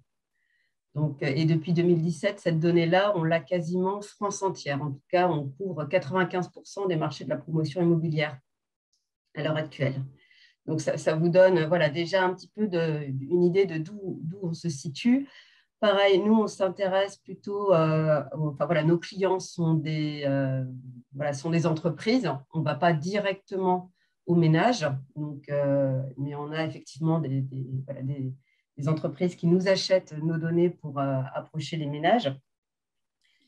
Et là où je rejoins tout ce qui a été dit, c'est qu'il y a un vrai besoin depuis maintenant plusieurs années, un vrai besoin de données et d'avoir un maximum d'informations pour appréhender la connaissance des marchés. Et le fait d'avoir eu cette ouverture en open data, on a parlé de DVF, mais pas que, hein, puisque il y a plein d'autres données qui sont aussi en open data avec des startups qui se sont montées. Je peux citer par exemple Namar, avec qui nous on commence aussi à collaborer, qui sont eux positionnés uniquement sur le retraitement et la qualification et le redressement de données publiques et le croisement pour en sortir des choses vraiment intelligibles et avec une question un peu d'usage. Et ce que souligne aussi, ce que je trouve intéressant, en tout cas, ça montre bien les limites de l'exercice dans le travail de Claire et d'Alexandre, c'est de voir qu'à partir de mêmes sources de données, on n'a pas forcément les mêmes résultats, notamment quand il s'agit d'estimer la valeur d'un bien immobilier. Et là, on voit bien un petit peu l'effet boîte noire aujourd'hui qu'on peut avoir dans la manière dont on utilise et dont on interprète certaines données. Et là, nous, c'est des choses sur lesquelles aujourd'hui, on est très vigilant. C'est une donnée, il va falloir qu'elle soit fiable, qu'elle soit de qualité, qu'elle soit aussi interopérable. Et c'est aujourd'hui toute la difficulté d'un certain nombre de données qui sont en open source, c'est de bien gérer ces interopérabilités-là pour savoir comment bien l'interpréter et comment bien la qualifier. Et ce qui est intéressant dans l'exemple, je dirais, d'Afrique du Sud, c'est qu'en fait, on a d'emblée, on a un système, ce qu'a présenté Julien Migosi, on a un système où en tout cas l'usager, ça c'est un truc super en informatique, hein, c'est qu'un usager, il a forcément un ID, un numéro. Et à partir de là, c'est là où on peut tout recomposer. Et ce qui est aussi un peu, je dirais, un peu dangereux, parce que on peut reconsidérer pas mal de choses. Et c'est vrai que en France, on n'a pas, à la fois, on n'a pas cette chance-là, mais en même temps, peut-être qu'éthiquement, ça nous préserve un certain nombre de dérives pour le moment. Mais voilà. Donc, petite chose là-dessus, donc, sur le fait qu'il y a tout un foisonnement aujourd'hui de données en France, mais la difficulté d'avoir des données de qualité et d'avoir des données interopérables, ce qui d'ailleurs est le travail d'un certain nombre de plateformes et d'un certain nombre de startups. Il y avait une question dans le chat là, en disant, alors je sais, faut que je la remonte, par rapport à si l'État facturait l'accès aux données, etc. C'est la réponse d'Alexandre, je la partage, hein, c'est qu'il y a un tel travail d'ingénierie à faire pour nettoyer cette donnée-là, pour en faire une donnée de qualité, est vraiment très important. Typiquement, nous, DVF, forcément, donc adéquation, on produit de la donnée où on suit logement par logement la commercialisation du logement neuf, donc ce qui permet notamment de faire un certain nombre de notes de conjoncture, ou d'études de marché pour des promoteurs. Il y a beaucoup d'usages possibles. L'arrivée de DVF on s'est posé la question en se disant est-ce qu'on n'est pas, ça ne va pas remplacer la donnée qu'on a. Donc, et très rapidement, on s'est aperçu que non, pour le coup, et ça, Alexandre pourra aussi en témoigner, hein, ça ne remplace pas la donnée que nous, on produit parce que le niveau de qualité n'est pas le même. Et on a, nous, une donnée qui qualifie l'offre disponible et non pas la donnée qui a été, les logements qui ont été achetés sur lesquels il y a eu une transaction. Donc, on ne parle pas tout à fait de la même chose. Donc, ça aussi, c'est des choses aussi importantes sur lesquelles il faut avoir une certaine technicité pour pouvoir utiliser cette donnée, en tout cas utiliser ces données. Donc, voilà un peu ce que je voulais dire aussi ce matin, c'est que ça génère effectivement un vrai secteur économique, une vraie filière économique aujourd'hui pour pouvoir vraiment appréhender ces sujets avec la nécessité de recourir forcément à des data analyses, des data miners et tout ce qu'on veut, mais aussi des expertises métiers pour bien appréhender et bien construire en tout cas les algorithmes qui permettront de bien utiliser ces données et de pouvoir interpréter derrière.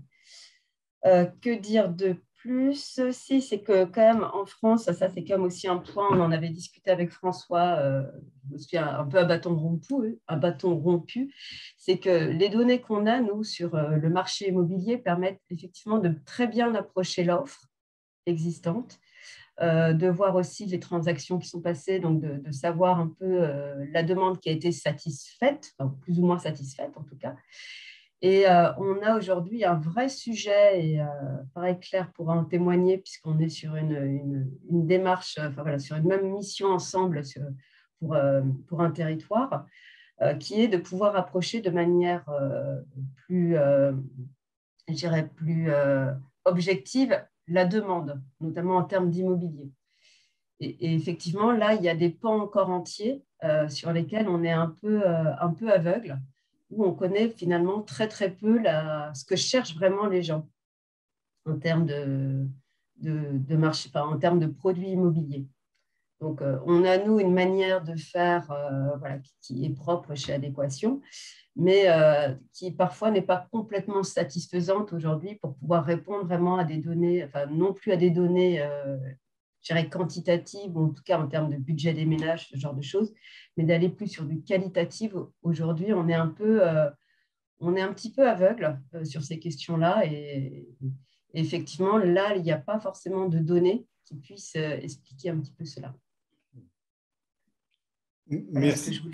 Ce que je voulais dire. Après, je ne sais pas s'il y a d'autres réactions, des questions. Voilà. Ben, on peut rester encore une petite dizaine de minutes pour ceux qui le souhaitent. Moi, ce que je retiens de vos exposés et de ton contrepoint, Florence, c'est que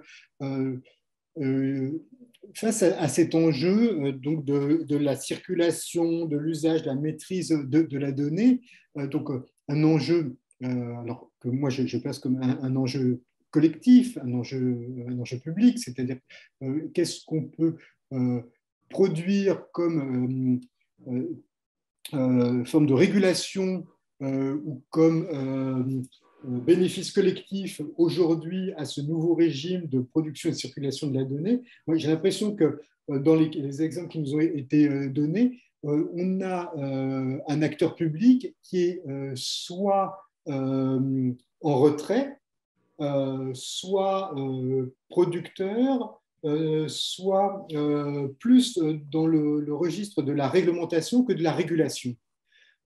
C'est que voilà, on a en Europe occidentale en tout cas, donc à partir du mot d'ordre de la privacy by design, l'introduction dans le droit d'un certain nombre de règles qui sont rassemblées autour du RGPD, qui limite les possibilités d'exploitation de données d'ordre privé, mais en termes de régulation des marchés, en termes de protection non plus des individus pour leur privacy, mais de protection des ménages par rapport à des asymétries dans le traitement de l'information, dans ce qu'on va pouvoir exiger d'eux ou qu'on va pouvoir leur promettre, on a peu de régulation. Alors, paradoxalement, ce n'est pas parce qu'on a peu de régulation qu'on a, en tout cas en France, des opérateurs qui seraient tout puissants. Il me semble, enfin, à t'écouter, Florence, c'est que, eh bien, on a à la fois des pans entiers de la connaissance de la demande, des besoins qui sont insuffisants. Et puis quand on écoute Claire et Alexandre, on a l'impression que finalement la promesse démocratique de l'open data n'est pas complètement tenue. Elle sert de nouveaux marchés, des nouveaux marchés qui sont encore peu régulés. Est-ce que c'est bien comme ça qu'il faut comprendre vos exposés? Mais on peut prendre aussi des questions des participants. Juste, François, quand tu parles de régulation, régulation du marché, c'est de se dire que l'ouverture des données aurait permis une régulation des marchés immobiliers. C'est ça que tu as derrière? Alors, c'est ce que disait Alexandre, c'est-à-dire qu'il y avait une promesse théorique, c'est-à-dire située dans le champ intellectuel, dans le champ idéologique, d'une plus grande transparence et d'un effet non inflationniste du fait que tout le monde aurait accès à la même information. Or, cette information, tout le monde n'y a pas accès de la même manière, dans la mesure où pour la rendre utilisable, utile, elle exige d'être exploitée et seuls certains opérateurs peuvent l'exploiter. C'est-à-dire qu'on a à la fois finalement un marché qui n'est pas totalement transformé par cette transparence, mais on a aussi l'émergence d'un nouveau marché de l'information immobilière dont on ne connaît pas encore aujourd'hui très bien les effets.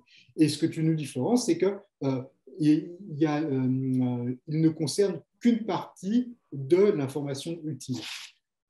Alors, OK, il y a déjà la promesse de se dire on ouvre un certain nombre d'informations et ça va permettre au marché immobilier de se réguler par lui-même en donnant plus d'informations. Je pense que là, il y a quand même un biais, puisque le marché du logement, voilà, il y a bien d'autres leviers qu'il faut activer qui sont bien plus importants que uniquement la transparence sur l'information. Donc, voilà, je pense que là, il y avait... voilà, c'était un discours, mais voilà, je pense qu'à mon sens, il n'était pas tenable. L'argument qu'on pointe, c'est finalement un argument qui s'inscrit dans les travaux de Michel Calon, de Fabien Muniesa sur le caractère performatif de la science économique. C'est-à-dire qu'on utilise un concept de la science économique, non pas pour rendre compte des phénomènes tels qu'ils se déroulent, mais comme une sorte de situation idéale vers laquelle on devrait tendre, en fait. Et donc, on se dit, si le monde était comme ce que nous dit cette théorie-là, il fonctionnerait mieux. Mais voilà, et donc, en fait, partir de cet usage-là de la science économique, avait toutes les chances, en gros, de ne pas atteindre l'objectif, puisque la ville ne se résume pas à un marché, à une courbe d'équation d'offres et de demande. Donc, c'était quasiment certain, finalement, qu'on n'atteindrait pas les objectifs qui étaient ceux-là. C'est plus, on va dire, une déconstruction de l'argumentation théorique qu'il y a derrière cette politique publique qui nous semblait intéressante de mener avec Claire. Julien ? Oui, je voulais juste peut-être sur cette utilisation de théorie économique et on arrive à l'objectif décalé. Je pense que ce n'est pas le premier moment où il y a un intérêt de l'industrie de l'immobilier pour la collecte d'informations. En fait, historiquement, l'immobilier, les professionnels immobiliers ont toujours eu un besoin, une envie de données fines sur les gens, les quartiers, etc. Et ce qu'on voit, c'est qu'une réitération de ce phénomène. Et donc, pour moi, si jamais on repart un peu en arrière, si jamais on regarde par exemple toute la période des années 30 aux États-Unis, où on a eu ce moment absolument phénoménal de collecte de loyers, de données censitaires pour créer le marché du crédit, c'est tous les travaux d'Homer Hoyt de l'école de Chicago à ce moment-là, il y avait cette même volonté d'arriver à un marché plus juste par une collecte plus ample, voilà, afin de libéraliser l'accès au crédit. C'est exactement l'inverse qui s'est passé. Cette première période de collecte de données de masse par l'industrie de l'immobilier et de la finance, en fait, elle a conduit à une rehiérarchisation de la ville et à une reségrégation des différentes manières d'accéder au logement. Donc, je crois aussi qu'il faut se méfier de cette volonté, cette volonté d'amassement, de collecte dans une vue de re-régulation.